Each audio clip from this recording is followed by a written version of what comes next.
Welcome back to Remade in California. We're the show that explores people who are launching new careers and businesses or reinventing themselves. We've been discussing small businesses here in California. Joining us is Peter Bedard, a serial entrepreneur and author of Convergence Healing, Healing Pain with Energetic Love. Peter, thanks for joining us. I'm happy to be here. Yeah. Thanks, Pat. So I know you have, we call you the plate guy, right? You've plate got spinner, multiple absolutely. plates up, and you don't let any one business define you. Tell me a little bit about your many plates up in the air. So I actually, a few years ago, limited my number of plates. I used to have a whole bunch of, I used to have about 10 separate businesses going. Were any crashing on the ground? They weren't, but I was exhausted. Okay. And I didn't have any life. Now I have a great life, and I only have a few plates that I keep spinning. So I'm a therapist, so I see individual clients. So that's a big part of my business model, right? I have my plates spinning for that. I also do teaching and educational type of things. So I just got back from Peru. I make sure that I teach out of the country about once or twice a year. I'm now starting to work with the sterilized women of Peru. That's one of my really big goals, to get in there and work on trauma issues with that population. I also have a healing tea business. That fascinates me. So that's an online business? It's an online business. We used to have a store. How did that come about? So I had to heal myself, and that's what my book's a lot about. So I had to heal myself. Somebody drove me into the back of a semi-truck, and I died. I shattered my left leg, I split my wrist open, I lost all the nerves in my right hand, I had undiagnosed brain damage, I cracked 5 vertebrae. So you're not really here. I'm here, absolutely, more here than I've ever been. So something happened, something healed. I had to heal myself of all kinds of things. Wow. And part of that journey was learning how to heal my own pain and learning how to do that, because all I was being given was drugs and surgery. And the doctors were amazing at putting my body back together, but when it came to all of the other conditions, the arthritis and the asthma and the bronchitis and the depression and the anxiety and all the blood issues and all the different things that I had wrong with me, they really didn't have much to help. So I started looking at holistic therapies, and the teas and the herbs are one of the ways that I learned to heal myself, and now I share that with people through my tea business, which is CYH Teas, Create Your Health Teas. Great. And so these three things... Oh, there's more. There's more. Wait, so there's my real estate. Plates. Okay. There's my real estate, which I've actually limited quite a lot. Right. And then there's my writing work. Okay. So I have these different plates, and if you notice, most of them outside of the real estate, which I've really pulled back on. So these existing plates are all related to each other, and that's one of my primary points.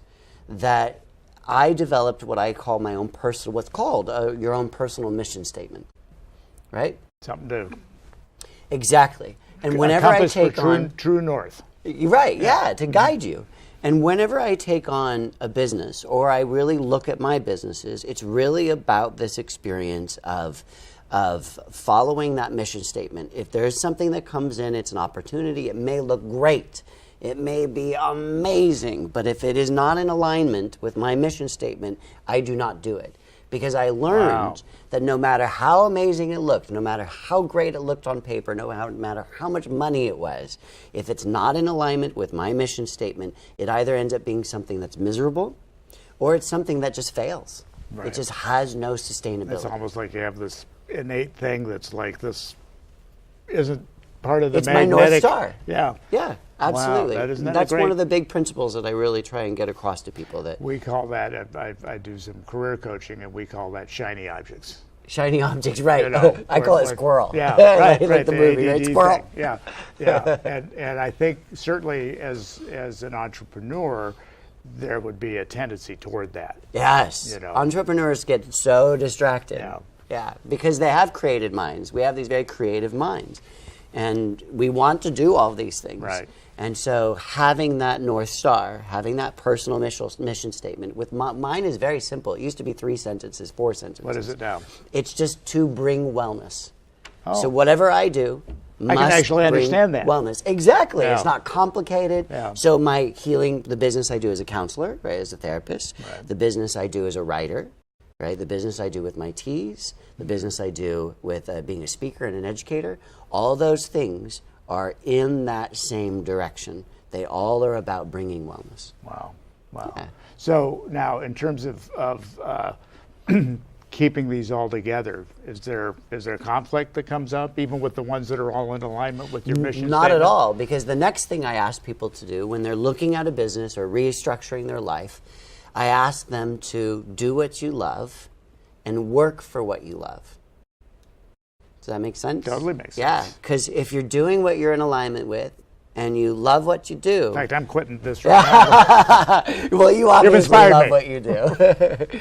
So when you work for what you love, it's sustainable. It doesn't matter how many hours you have to work at it. It doesn't matter if it's something that it feels insurmountable. When you love it, you're going to get over that hill, you're going to get over that hump, and you're going to achieve that. Yeah. So we hear that a lot, follow your passion and everything will work out. But what does that mean? Yeah. Yeah. So what's your experience with that? I mean, do you find with some of your, you say you used to have multiple plates, when do you know to kind of like, oh, maybe I shouldn't keep doing this one? When it's not sustainable. So and what does that mean? So Because when the there's financial passion, piece, obviously, but is there another well, piece? but even the financial piece, there are times where I've run my businesses and, I almost lost my tea business. I was subleasing, and the person I was subleasing from sold that business. And so now I'm subleasing from someone who doesn't know me and someone who didn't want me. Okay. So I completely lost that. I had a physical environment. Yeah. I almost lost everything with the business. Right. I had to completely go through and reevaluate and say, is this something I really want? Is this something I'm passionate about? And the answer was yes. And it was in alignment with my North Star, right?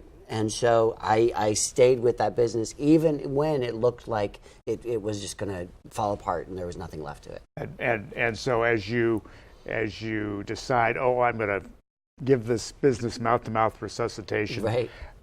Is there a financial piece to that? I mean, Yeah, there was. Okay. There was, and it was the commitment to follow my passion, to be true to my love, right? To do what you love.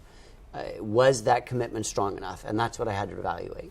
And absolutely, it was. My teas help people heal, and that is in line with who I am and my life purpose. And certainly some of that has to do with your own experience. I mean, obviously, this is a very traumatic. So a lot of what you bring is I personally went through this. Yes. If I can do it, so can you. Yeah. Mm-hmm. So when people just kind of find an interest, like I'm a part-time actor, I have fun doing awesome. that, and or people want to be a musician. This is all about being remade. When do you see a time when a hobby becomes a business? How does that? Absolutely. How does that my happen? tea business became a Was business. that okay? It was just something I researched and I really liked, and I thought this was super interesting, and the indigenous knowledge of Mother Nature is incredible. And I started doing it, and I started feeling better, and so I wanted to share that with people, and it was in alignment with my mission statement to bring wellness. Right. So it was a no-brainer, just sort of on its own. The same with my book. When I was first writing this book, I was only going to do it as an ebook. And then because this is my love, because of this being my passion, I just, even when it looked like it was never going to go anywhere, I just took a breath and tuned back into this and just kept working towards it. And I self-published it for, I think it was maybe a month. And within that month, we were contacted by Simon & Schuster, and they picked it up and bought the book. Wow. Yeah, I wasn't even looking for Yeah. a publisher. Those types of things happen because you're following that passion, you're in that joy, and you're not going to let those other things get in your way. Wow. What's the most fun right now? What are you doing lately that's... Well, the teaching has been the most exciting. Okay. Yeah, the teaching by far is really where I put the majority of my And that's what energy. you were down in...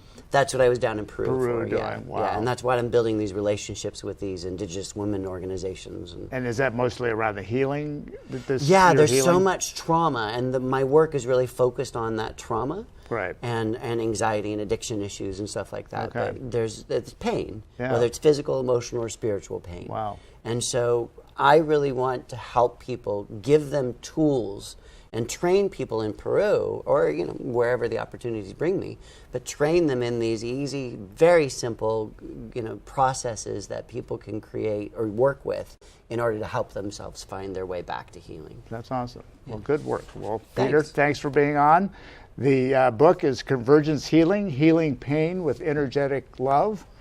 For more information on Peter, go visit right. convergencehealing.com. For more information on how California's community colleges can help you be remade in California, go to doingwhatmatters.cccco.edu.